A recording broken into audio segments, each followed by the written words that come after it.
She hadn't eaten in 31 hours. The rain was relentless that night. It hammered the roof of the dead car like fists trying to break through.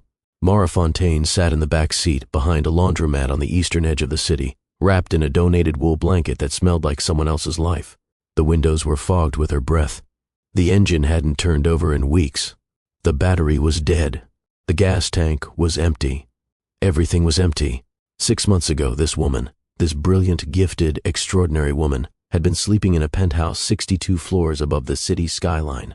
Silk sheets, Italian marble, a closet the size of most people's apartments, filled with clothes that cost more than some people's cars.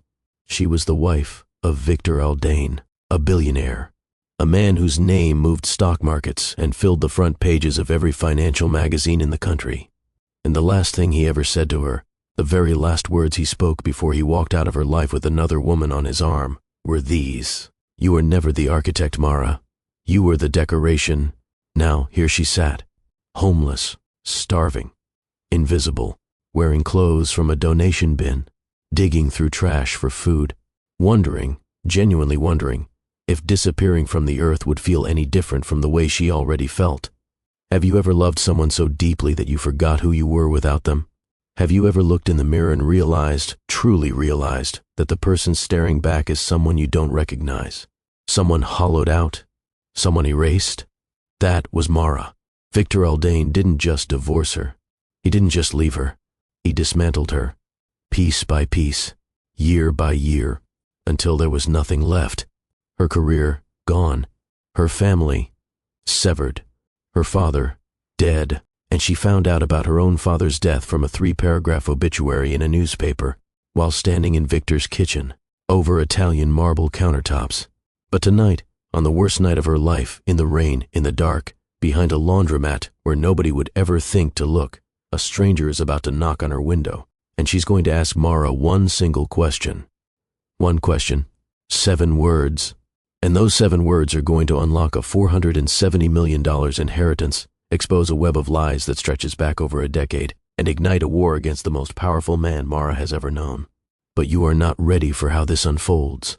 Family, if you believe that God's timing is always perfect, even when life makes no sense at all, go ahead and hit that like button for me right now. And if you're new here, welcome to Love Chronicles with Mr. Incredible. Subscribe and join this beautiful family, because this story, this one right here, is going to shake you to your core. I promise you that. Now, let me take you back, because to understand what happened that night in the rain, you need to understand who Mara Fontaine was before Victor Aldain got his hands on her. Mara Fontaine was born with architecture in her blood. Her father, Raphael Fontaine, was not just an architect. He was a poet who worked in steel and glass and stone. The man designed concert halls that made audiences weep before a single note was played. He built libraries that felt like cathedrals and homes that felt like embraces. He believed, with every fiber of his being, that a building wasn't a structure. It was a living poem. Every arch was an arm reaching for something sacred. Every window was an eye looking toward hope. And he poured every drop of that philosophy into his daughter. He put a pencil in Mara's hand when she was 3 years old. 3. And he told her, in a voice she would carry with her for the rest of her life, "Build me something impossible, little one." That became their language, their code, their sacred bond. Whenever Mara doubted herself, whenever she stumbled, whenever the world felt too heavy, Raphael would look at her with those impossibly deep, dark eyes and say those words, "Build me something impossible." And she would. She grew up in his coastal studio, a breathtaking structure of glass and reclaimed timber perched on a cliff overlooking the Atlantic. She ran through its halls barefoot. She fell asleep on his drafting tables. She pressed her face against the windows, watching storms transform the ocean into something alive and furious and beautiful. By the time she was 16, she was sketching buildings that made her professors nervous because the designs were better than theirs. She was destined for greatness. And then Victor Aldain walked into her life. He was magnetic, commanding, the kind of man who entered a room and rearranged its gravity. He had a way of looking at you, at only you, that made you feel like the most important person on earth. He made Mara feel chosen, seen, elevated. He courted her with a precision that, looking back, should have been a warning sign. Every compliment was calculated. Every gesture was strategic. Every moment of vulnerability he showed her was rehearsed. But she didn't see it then. She was in love. The poison came slowly. It always does. First, it was subtle. Little comments about her father's work. Don't you think Raphael's approach is a little outdated? The industry has moved past sentimentality, Mara. She would defend her father at first, but Victor had a way of making disagreement feel like disloyalty to their relationship, so she stopped defending. Then she stopped mentioning her father's work at all. Then Victor started manufacturing distance. He'd schedule trips on holidays she'd always spent with Raphael. He'd plan events on her father's birthday. When she protested, he'd sigh, that long, wounded sigh that made her feel guilty, and say, "I just wish your father respected our marriage. I wish he respected you enough to let you grow." He flipped the narrative so skillfully that Mara started to believe it. She started seeing her father's love, his unconditional, relentless, fierce love, as control, as interference, as a chain she needed to break to become her own woman. By the 3rd year of her marriage, she had stopped calling Raphael. By the 5th year, she stopped answering his letters. She didn't know, couldn't have known, that Victor was intercepting most of them anyway. 61 letters her father wrote to her during those years. 61, addressed in his own hand, full of love and worry and desperate hope. Victor made sure she never saw a single one. He wanted her alone, dependent, his. And then Raphael Fontaine died. Mara found out from a newspaper, a 3-paragraph obituary in the arts section, about a man who had changed the way the world understood space and light and beauty. She was standing in Victor's kitchen, Italian marble countertops, a refrigerator that cost more than most people's rent. And she read the words, "Renowned architect Raphael Fontaine passed away," and something inside her cracked so deeply, so completely, that the sound should have echoed off those pristine walls. She was sobbing when Victor found her. Do you know what he said? He said, "He was old, Mara. People die. Don't make it dramatic." Her father, the man who taught her to draw, the man who told her to build impossible things, the man who loved her more than architecture itself. And Victor reduced his death to an inconvenience. She stayed 2 more years after that. 2 years of silence where her father's voice should have been. 2 years of pretending the fracture in her soul wasn't spreading, wasn't swallowing everything. Until Victor decided she was no longer useful, no longer young enough, no longer compliant enough, no longer invisible enough. He replaced her with Cressida Hart, his junior associate, younger, sharper, more willing to play the role Mara had grown too broken to perform. The divorce was surgical. 7 attorneys, a prenuptial agreement weaponized into a guillotine. Every contribution Mara had made to Victor's empire, her designs for 3 of his most celebrated hotel lobbies, her renovation concepts, that won architectural awards under his company's name, all of it reclassified as spousal collaboration without contractual entitlement. She walked away with nothing, not a dollar, not a possession, not even her name felt like her own. And on the day it was finalized, Victor stood in the marble foyer of their penthouse, Cressida waiting by the elevator with her arms folded and her smile barely hidden, and delivered his final blow. "You were never the architect, Mara. You were the decoration." Those words followed her out the door, down the elevator, through the lobby where the doorman couldn't meet her eyes, and into the street where no one waited, no one called, and no one came. 6 months. That's how long Mara survived on the streets. 6 months of shelters that were full. 6 months of soup kitchens and donation bins and sleeping in places no human being should have to sleep. 6 months of people looking through her like she was made of glass, or worse, looking at her with pity that felt like another kind of violence. She stopped speaking. Not on purpose. There was simply no one to speak to. Days would pass without her voice making a single sound. She became a ghost haunting her own life. And on this particular night, the night behind the laundromat, she had reached the edge. Not the dramatic, cinematic edge that movies portray. The real edge. The quiet one. The one where you simply stop caring whether you wake up tomorrow. Where the rain on the roof sounds like a lullaby for a life you're ready to release. That's where Mara was when the knock came. 3 gentle taps against the fogged window. Not aggressive, not impatient. Almost tender. Mara's heart lurched. She wiped the glass with her sleeve and saw a woman standing in the downpour without an umbrella. Silver hair plastered to her temples. A dark coat heavy with rain. She was older, perhaps 70, with a face sculpted by decades of witnessing things most people turn away from. But her eyes were extraordinary. Dark, luminous, holding a warmth that seemed physically impossible in the freezing rain. Mara cracked the window 1 inch. "I'm not looking for trouble," she said. Her voice sounded foreign to her own ears. The woman didn't flinch. She didn't rush.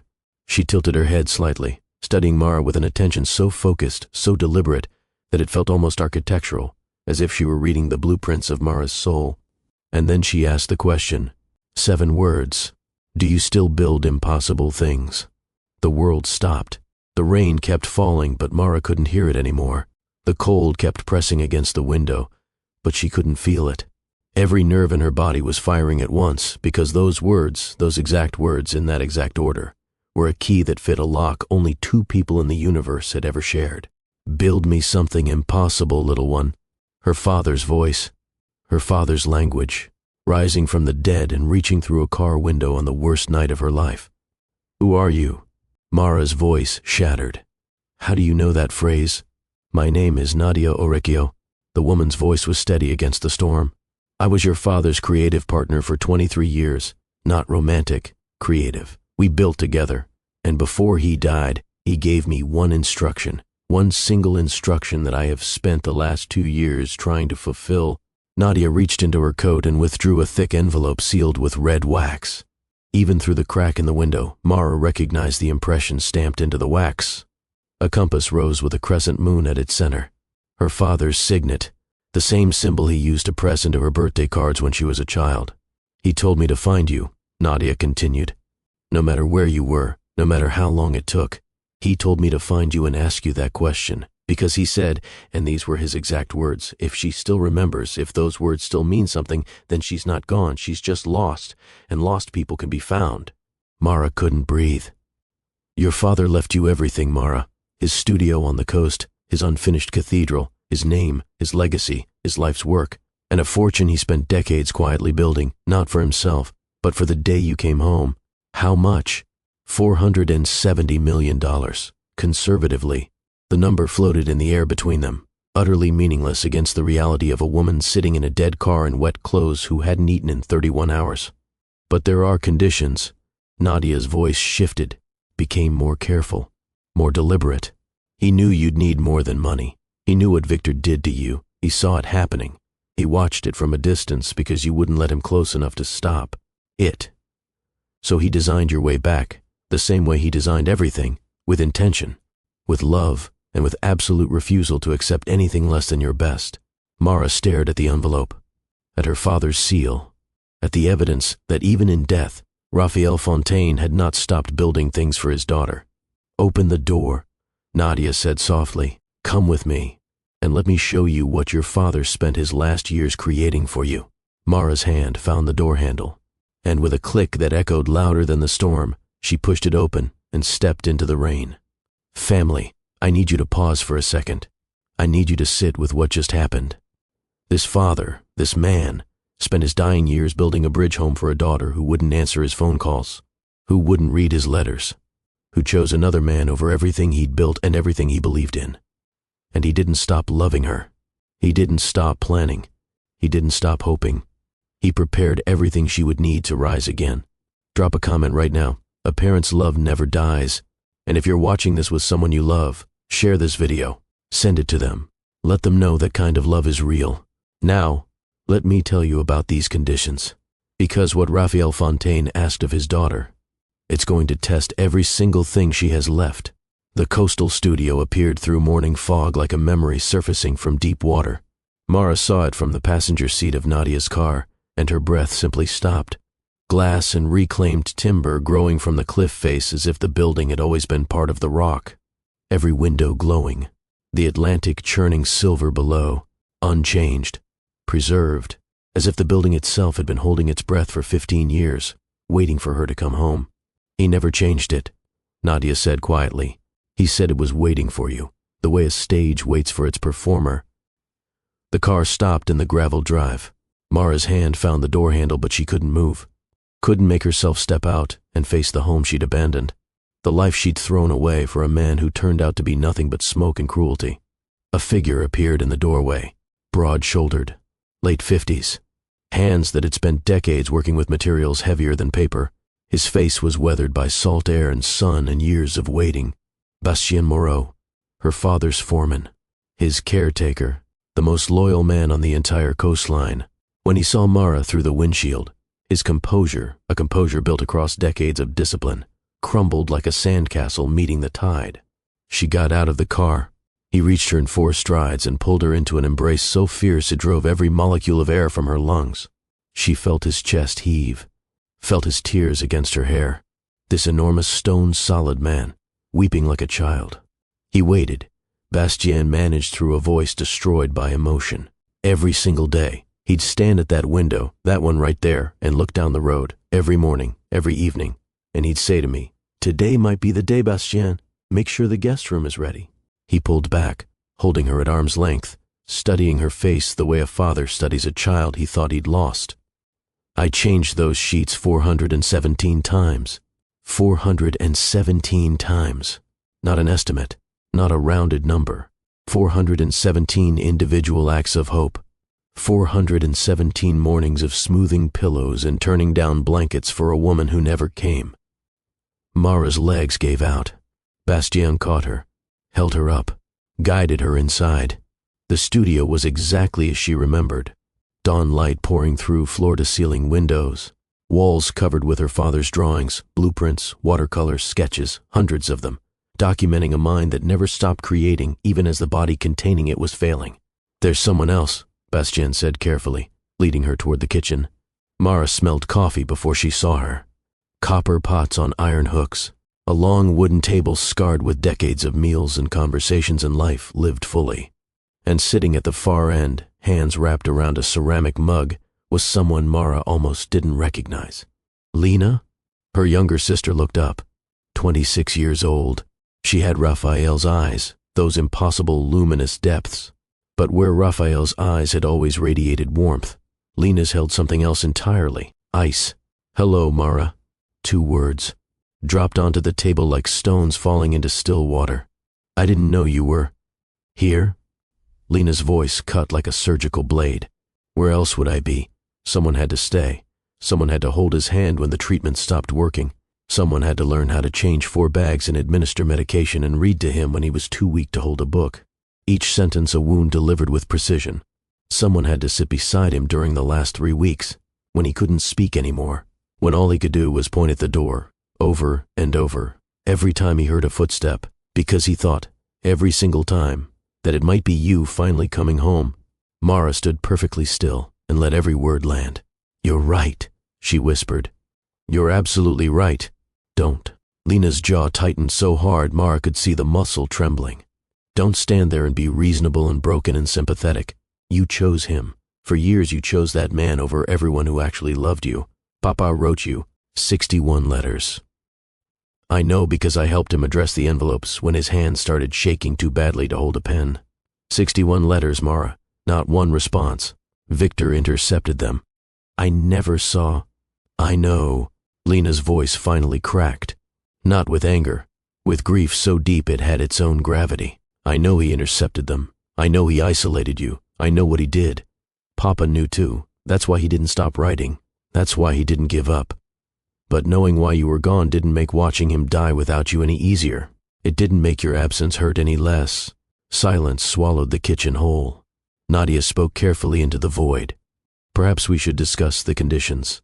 They gathered in Raphael's private study, a room Mara had never been allowed to enter as a child. "This is where the impossible things live before they're ready to be seen," he told her once, smiling behind the locked door. Now she stood inside it for the first time, and what she saw took her breath away. Every wall was covered with plans for a building unlike anything she had ever encountered. Soaring, organic, a structure that seemed to breathe on the page. Her father called it the Meridian, a cathedral of community, not religious but spiritual in the deepest sense, a concert hall, a library, studios for artists, gathering spaces for anyone who needed beauty and belonging, and a reminder that the world could still produce something extraordinary. He spent his last 8 years designing this, Nadia explained, spreading the primary blueprint across the central table. It was meant to be built on the coastal bluff to the north, Land he purchased 30 years ago and held, waiting for the right moment, for the right builder. The conditions, Mara said. Her voice was steadier now. Tell me everything. Nadia broke the wax seal and read aloud from Raphael's words. First, Mara must complete the meridian, not merely begin construction, see it through to completion within 18 months. Every detail must reflect the principles I taught her, that architecture serves the human heart, not the human ego. Second, she must stop the destruction of the coastal community I spent my life nurturing. These homes, these studios, these gathering places, they are living architecture. They must be preserved. Third, and I know this will be the hardest, she must forgive herself, not for leaving me. I understood why she left, but for forgetting what she was capable of building. The world needs her impossible things. Mara closed her eyes. She could hear her father's voice in every sentence. Not commanding, not controlling, guiding, the way he'd guided her hand across paper when she was 3 years old. And if I fail, everything, the estate, the fortune, the land, transfers to a charitable foundation, and the land itself becomes vulnerable to commercial acquisition. Bastien's voice hardened from across the room. Which brings us to the part you need to hear most. He laid a document on the table. Legal letterhead. A company named Mara, recognized instantly. Aldane Ventures. Victor began acquiring properties surrounding this estate 6 months ago, Nadia said. He wants to demolish the historic fishing village below. The artist colony your father helped establish. Every building, every home, every studio, raised and replaced with luxury condominium towers. The blood drained from Mara's face. He started the acquisition process 2 weeks after your divorce was finalized. We believe he learned about the inheritance through contacts in the probate system. He can't take the money directly. Your father's estate planning was too meticulous, but he can destroy the land, destroy the community, destroy any possibility of the meridian ever being built. And if the conditions aren't met, the land becomes his. Yes. Mara stared at the meridian's blueprint, at her father's handwriting in the margins. Tiny notes, calculations, and in one corner, a small sketch of a girl with wild hair holding a pencil like a sword. He's not done, she said quietly. He took everything from me during the marriage, and now he's trying to take everything my father left behind. Yes, then I need to know what else he's doing. Nadia placed a second document on the table. More legal letterhead, more poison dressed in professional language. This arrived yesterday. Victor is filing a claim against the estate. He argues that during your marriage you contributed intellectual property to his company, designs, concepts, creative vision, using skills and knowledge acquired through your father's training. He's claiming a portion of the inheritance as compensation for what he calls the creative capital she brought into the marriage, derived entirely from the Fontaine architectural legacy. Mara read the words 3 times. Each time, the audacity deepened. This was the man who had spent years telling her she had no talent, who mocked her father's philosophy as impractical, who told her she was just a decoration, and now that there was money on the table, he was claiming her contributions were so extraordinary, so valuable, that he deserved hundreds of millions of dollars for them. There's more, Nadia said carefully. His legal team is led by Cressida Hart. The name landed like a physical blow. His current partner is his lead attorney. She passed the bar 4 years ago while working at his company. We believe the relationship began well before your marriage ended. Every time he told you she was just a colleague, he was building his next weapon. Of course he was. Victor didn't make decisions, he made chess moves. Every relationship was strategic. Every person was a piece on his board. Cressida has requested depositions, Nadia continued. She wants to question Bastien, Lena, and several members of the coastal community. Her strategy is clear. She wants to prove your father was mentally unstable in his final years, that the inheritance conditions reflect cognitive decline, not intentional estate planning. She wants to invalidate the will entirely. That is obscene. Bastien's fist hit the table so hard the coffee cups rattled. Raphael was sharper at 70 than most people are at 30. He designed the meridian while undergoing chemotherapy treatments that would have destroyed a lesser man. Every calculation in those blueprints is flawless. Every structural element is genius. Which is exactly why we need Mara, Nadia replied. She's the only person alive who can complete his vision. And more importantly, she's the only one who can stand in front of a judge and prove, through the act of building something magnificent, that Raphael Fontaine knew exactly what he was doing when he left everything to his daughter. That night, as the house fell quiet, Mara's phone, charged for the first time in weeks, buzzed with a message. Unknown number. Miss Fontaine, I've reviewed the case materials and I want you to know this doesn't need to become a prolonged battle. Victor is a reasonable man. A private settlement could spare everyone significant pain. Consider meeting informally before the depositions begin. See Hart. Cressida. Reaching out directly. Bypassing Nadia entirely. The ethical violation alone could get her sanctioned. But the subtext was louder than the words. This doesn't need to become a prolonged battle. They were afraid. Victor had expected to find Mara broken beyond repair, a woman too shattered to fight, too ashamed to claim what was hers. He hadn't anticipated Nadia. He hadn't anticipated the conditions. He hadn't anticipated that Raphael Fontaine had spent his dying years building not just a cathedral, but a resurrection. Mara deleted the message. Then she called Nadia. Tell me everything about the legal protections my father assembled, every firewall, every safeguard, every contingency plan, because Victor Aldane just declared war on a dead man's legacy. And this time, I fight back.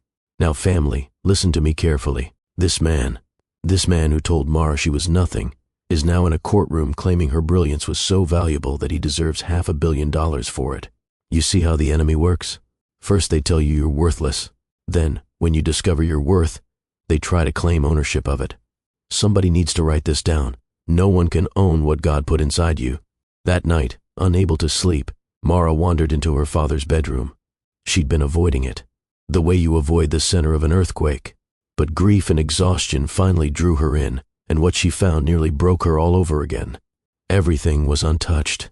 His reading glasses on the nightstand, a book lying open to a page he'd never finish, slippers beside the bed, positioned as if their owner had just stepped away for a moment and would return any second. In the bottom drawer of his desk, tied with blue ribbon, she found them. 61 letters, all addressed to her in Raphael's handwriting. That elegant architectural script that she would have recognized anywhere. All returned unopened, intercepted by Victor, sent back without her ever knowing they existed. She sat on the floor and read every single one. His voice rose from the pages, gentle, aching, unwavering. Letter after letter documenting his life without her. His work, his illness, his treatments, the coastal community he was fighting to protect, the meridian he was designing in the margins of hospital forms. And beneath all of it, like a foundation holding up a cathedral, his love. Relentless, unconditional, refusing to die even when everything else was failing. Letter 12. I planted new roses in the garden today, the white ones you loved as a child. Bastien thinks I'm foolish, planting things I may not live to see bloom, but I told him I'm not planting them for me. I'm planting them for the day you come home and walk through that garden again. Letter 33. They started chemotherapy today. I won't pretend I'm not frightened, but I'm more frightened of leaving this world without seeing you one more time, so I'll fight. For as long as it takes. Letter 47. The one that destroyed her. I drove past your building today. The lights were on in your apartment. I sat in the car for 2 hours trying to decide if I should come up. I didn't. Not because I stopped wanting to, but because I'm afraid you'll ask me to leave, and I don't think I could survive hearing that from you. Not now. Not with the time I have left. He paused. She could see where a tear had warped the ink. But I want you to know, I was there. I'm always there. Whenever you're ready, little one, I'll be there. The date on the letter was 3 months before he died. He had been driving across the city, sick, exhausted, undergoing treatments that were ravaging his body, to sit outside her building, in the dark, for 2 hours, watching her window, loving her from the only distance she'd allowed. Mara pressed the letters against her chest and made sounds that didn't seem human. A noise at the doorway made her look up. Lena stood there holding a battered sketchbook. Her expression was raw, stripped of its earlier anger, replaced by something fragile and wondering. After Papa died, Lena said quietly, "We traced your path through the city, every shelter you stayed at, every soup kitchen, every park bench. We talked to people, volunteers, other people experiencing homelessness, and everywhere you'd been, everywhere, you'd left something behind." She placed the sketchbook on the floor beside Mara and opened it. Drawings, hundreds of them, rendered on napkins, receipts, shelter intake forms, the backs of discarded flyers, torn scraps of cardboard. intricate architectural sketches of staggering beauty, buildings that curved like embraces, bridges that arched like prayers, rooms designed to hold grief and transform it into something bearable. People saved them, Lena whispered. They didn't know who you were, but they knew the drawings were extraordinary. One shelter volunteer collected every single one she found. She told Bastien, "Whoever this woman is, she sees the world differently. These aren't just drawings, they're blueprints for a kinder world." Mara stared at her own unconscious output, the architecture that had poured from her hands even in her darkest moments, even when she believed she had nothing, even when Victor's voice echoed in her skull telling her she was just a decoration. Then Lena pointed to one specific sketch, drawn on a napkin in blue ink. "Look at this line, this curve right here." Mara looked, and her heart stopped. It was the central dome of the meridian, the exact curve, the exact proportions. A design element her father had created after she left, a piece of the blueprint she had never seen, never been told about, never studied. She had drawn it on a napkin in a homeless shelter. Father and daughter, separated by silence and stubbornness, and the cruelty of a man who understood that the most effective way to destroy someone is to convince them they're empty. And yet, across that distance, they had been thinking the same thoughts, dreaming the same dreams, building the same impossible things. Lena knelt beside her, and for the first time, the very first time since Mara had walked through that door, her voice held no blade, no ice, no accusation, just wonder. "You never stopped building, Mara, even when you thought you had nothing left. Even when you were sleeping in cars and eating from donation boxes, you were still creating impossible things." Something shifted between the sisters in that moment. Not forgiveness, not yet. Forgiveness is architecture. It has to be built slowly, with intention, one brick at a time. But this was the foundation, the first pour of concrete, the acknowledgement that something broken could be rebuilt into something stronger than the original. Family, I'm not going to lie to you. When I was writing this part, I had to stop. I had to set my pen down and just sit with it. Because how many of us have a gift inside us that someone tried to convince us doesn't exist? How many of us stopped creating, stopped dreaming, stopped building because someone told us we weren't good enough? Listen to me. Your gift survives. Even when you forget about it, it doesn't forget about you. It keeps working, keeps creating, keeps pouring out of you in ways you don't even recognize. If that hit your heart, comment "My gift survives" right now, and share this video with someone who needs to hear this today. Send it to that friend who gave up on their dream. Send it to that family member who stopped believing in themselves. They need this story. Now, the depositions are about to begin, and what happens in that courtroom? It changes everything. The deposition room was designed for psychological warfare, windowless, fluorescent lights casting everyone in a sickly, draining pallor. The space felt engineered to strip away hope, dignity, and courage, leaving nothing but raw, exposed vulnerability. On the courthouse steps that morning, Victor had performed his role flawlessly. He arrived with Cressida on his arm, both dressed like they were attending a charity gala rather than a legal proceeding, his arm possessive around her waist. Camera flashes erupting, a choreographed display designed to remind Mara of exactly who had replaced her. But when Mara's eyes met his across those steps, something had changed. The man who had once consumed her entire universe now seemed impossibly distant. Like a photograph of someone she'd known in another lifetime. She felt nothing, not anger, not heartbreak. Nothing. And that nothing was power. Bastien sat first. Cressida questioned him with calculated aggression, probing Raphael's mental state, suggesting confusion, implying decline. But Bastien was granite, immovable. His answers were precise and devastating. Raphael Fontaine designed the meridian while undergoing chemotherapy treatments that would have broken most men in half. Every calculation in those blueprints is flawless. Every structural element accounts. For wind loads, seismic considerations, and material tolerances down to the millimeter. If that represents cognitive decline, then I'd suggest most healthy architects should be embarrassed by comparison. Cressida shifted tactics. Did Victor Aldain ever visit the studio? Bastien's expression hardened. Once. Shortly after the marriage, he demanded to see Raphael. When Raphael refused to receive him, Mr. Aldain became verbally aggressive with the staff. He made threats. His composure cracked entirely, rage barely controlled beneath his expensive suit. What kind of threats? He accused Raphael of alienating his wife, of interfering in their marriage. He said, and I remember his exact words because they chilled me to the bone, "I will make absolutely sure you regret trying to come between us." He was particularly furious that Raphael had closed Mara's trust fund. Cressida went still. Trust fund? Even from across the room, Mara could see the flicker of surprise. This detail had been withheld from Cressida's briefing. Victor had kept secrets from his own attorney. A substantial trust fund established at Mara's birth, Bastien confirmed. Raphael closed it the day after the wedding because he'd received information, confirmed information, that Mr. Aldane had already attempted to access it, claiming he needed to properly manage his wife's finances for her protection. Bastien leaned forward slightly.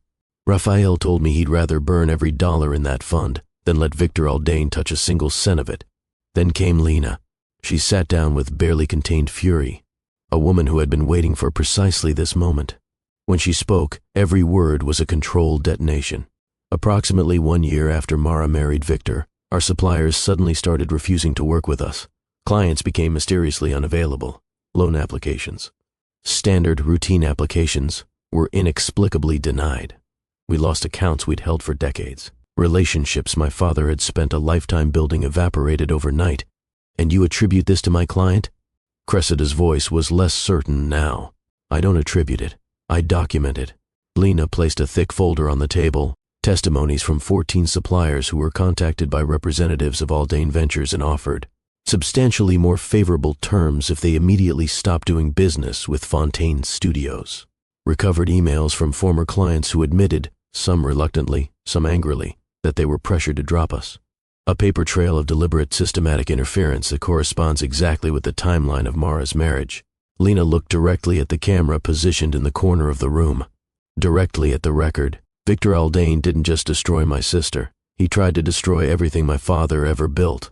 He wanted Mara completely dependent on him. No family business to return to, no legacy to reclaim, no refuge if she ever found the courage to leave.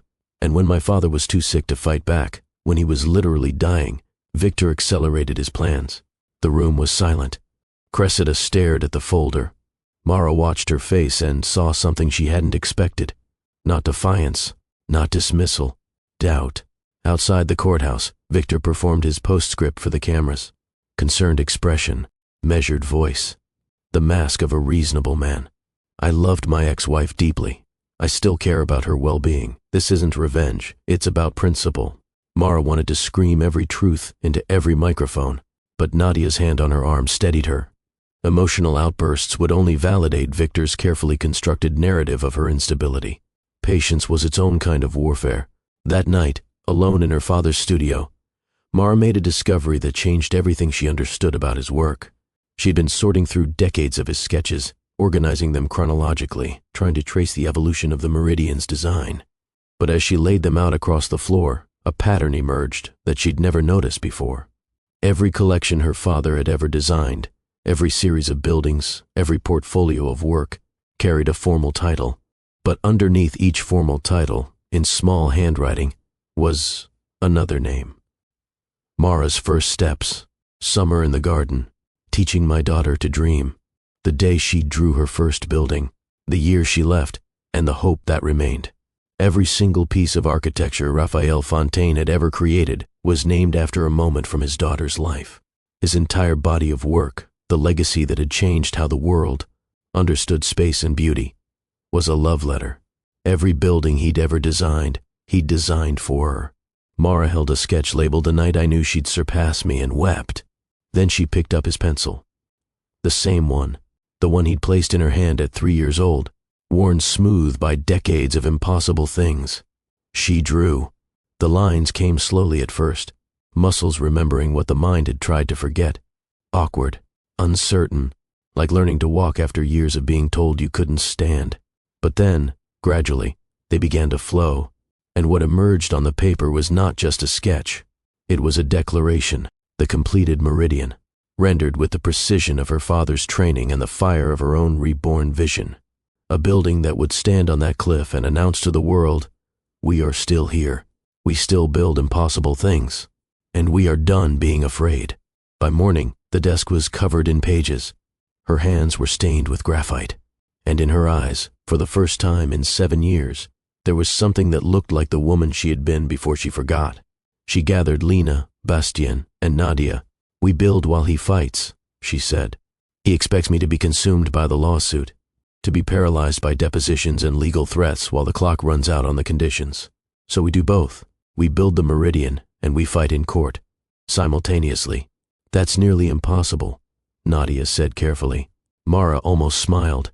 "I was raised on impossible." The community rallied. Fishermen, artists, families who had lived in the coastal village for generations, all people Victor was trying to displace. They came to the studio, and they looked at the Meridian's blueprints, and they understood what Raphael had been designing. Not just a building, a stand. A declaration that beauty and community and human connection would not be demolished to make room for another billionaire's ego.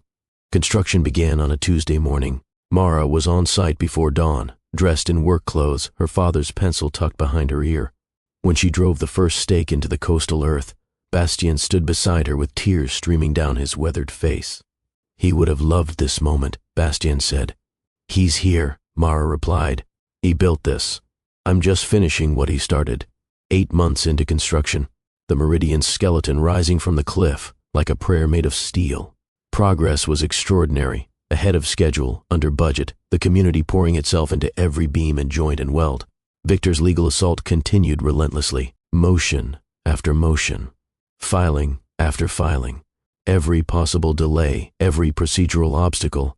But without the depositions yielding the results he'd hoped for, his case was weakening. The narrative of the generous husband had crumbled under the weight of documented evidence. And then something happened that no one, not Mara, not Nadia, not Victor himself, saw coming. Cressida Hart requested a private meeting with Millionaireceo. No attorneys present, no recording devices, just 2 women in a conference room with the door closed. What Cressida revealed detonated Victor's entire case. While preparing his legal strategy, she had uncovered documents he'd hidden from her. Documents proving that Victor had deliberately intercepted Raphael's letters to Mara, not merely failing to deliver them, but actively, systematically ensuring they were returned. She found correspondence showing that Victor began researching Raphael's coastal land holdings before the divorce, before the marriage had even deteriorated. The implication was staggering. Victor hadn't just stumbled into an opportunity to destroy Raphael's legacy after the divorce. He had been planning it from the beginning. The marriage itself, from its very inception, had been partly strategic. Mara wasn't just a wife. She was a chess piece, positioned to provide access to and eventual control over the Fontaine legacy. Cressida sat in that conference room and said the words that no one expected to hear from her. "I thought I was different from Mara. I thought he chose me because I was stronger, smarter, because I could see what she couldn't." She paused. "But I was just the next person he needed to use, the next piece on his board, and I refuse. I absolutely refuse to be a weapon used against a dead man who spent his last breath trying to protect his daughter." Cressida withdrew as Victor's counsel, formally, publicly, with a statement that sent shockwaves through the legal community and the media. "Now, family, I know what some of you are thinking. You expected Cressida to be the villain straight through to the end. You expected her to be cold and calculating and irredeemable. But here's what life teaches us, and I need you to hear this. Sometimes the person standing on the wrong side isn't evil. They're deceived, just like Mara was deceived. Victor didn't just manipulate one woman. He manipulated everyone around him. And when the truth comes out, even the people who thought they were winning realized they were losing all along. Without Cressida's strategic brilliance, Victor's legal team fractured. His remaining attorneys lacked her skill, her knowledge of the evidence, her ability to make a broken case look whole. More importantly, her withdrawal became the story. The narrative shifted permanently. The public wasn't asking about Mara's worthiness anymore. They were asking what Victor Aldain was hiding. The court ruled on a Thursday morning in October. Case dismissed. With prejudice. Judge Holloway's words carved themselves into history. "This court finds no merit whatsoever in the claim that Mr. Aldain is entitled to any portion of an inheritance he spent years actively trying to prevent the defendant from ever receiving. The documented evidence of systematic manipulation, deliberate isolation, and calculated sabotage is overwhelming. Mr. Aldain did not support his former spouse. He systematically dismantled her independence, her family relationships, and her professional identity to serve his own interests. This court will not reward that conduct. Victor, for once in his meticulously controlled life, had nothing to say. 3 months later, the coastal village received historic preservation status. Victor's development plans were permanently blocked. The artist colony, the community Raphael had spent decades nurturing, would survive, would thrive, would endure, and the Meridian opened on a Saturday evening in spring. At sunset, the building caught the dying light exactly as Raphael had designed it, every surface glowing amber and gold, every window blazing, the central dome casting prismatic light across the cliff face like a second sunrise. Hundreds of people gathered, the community, the artists, the fishermen's families. Bastien, in a suit Mara had never seen him wear, standing ramrod straight with tears pouring freely down his face. Lena stood beside Mara at the entrance. They looked at the building together, this impossible thing their father had dreamed and his daughter had built, and Lena reached over and took Mara's hand. She didn't say, "I forgive you." She said something better. Papa would have loved this. He would have stood right here, right where we're standing, and he would have looked at you with those ridiculous, beautiful eyes and said, "Build me something impossible," Mara finished. And you did. Inside the Meridian, in a cornerstone Raphael had prepared before his death, a sealed compartment built into the foundation itself, Mara found one final letter. She opened it with trembling hands and read her father's last words to her. "My darling girl, if you're reading this, then you did it. You built the impossible thing, but I never doubted you would." That was never the question. The question, the only question that ever mattered, was whether you'd remember that you are the impossible thing. Not the building, not the fortune, not the legacy. You were always the masterpiece, little one. Everything else was just the frame. I love you. I loved you before you were born. I loved you when you left. I loved you when you couldn't love yourself. And I love you now, wherever I am, watching you stand in the light you were always meant to stand in. Build more impossible things, Mara. The world is waiting. Forever yours. Papa. Mara pressed the letter against her heart, closed her eyes, and for the first time in years, for the first time since Victor's poison had silenced every beautiful thing inside her, she smiled. Not because the pain was gone. It wasn't. It would never be completely gone. But because she finally understood what her father had always known. She was the impossible thing. She always had been. Family, listen to me. Mara's father didn't just leave her money. He didn't just leave her a building or a fortune or a legal strategy. He left her a map back to herself, back to the woman she was before someone spent years convincing her she was nothing. And that map was built out of love, patient love, the kind of love that waits in the dark for years without any guarantee of being rewarded, the kind of love that plants roses it might never see bloom, the kind of love that writes 61 letters to someone who will never read them and writes the 62nd one anyway. Maybe you're watching this right now and someone in your life told you that you were nothing, that your gifts don't matter, that you're just a decoration, that you're too old, too broken, too far gone to build anything worth remembering. I need you to hear me. They were wrong. Your gift is still inside you.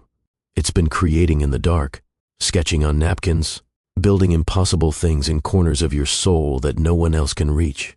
It survived everything that was done to you, and it's waiting, patiently, faithfully, for you to pick up the pencil again. Remember this story. Remember what Raphael taught us.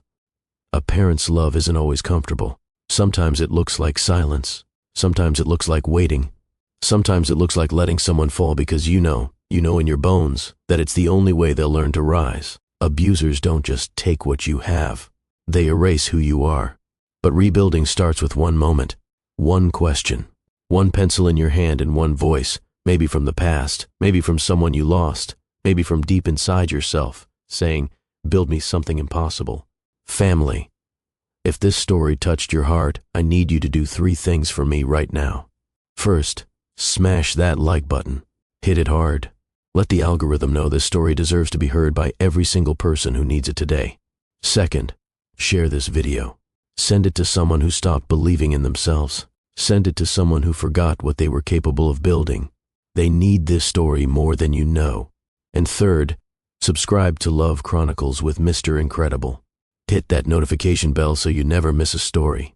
Because this family, this right here, is where we remind each other who we really are. Comment below and tell me, what's the impossible thing you're going to build? I read every single comment, and I believe in every single one of you. Until next time, beautiful family, keep building. God bless.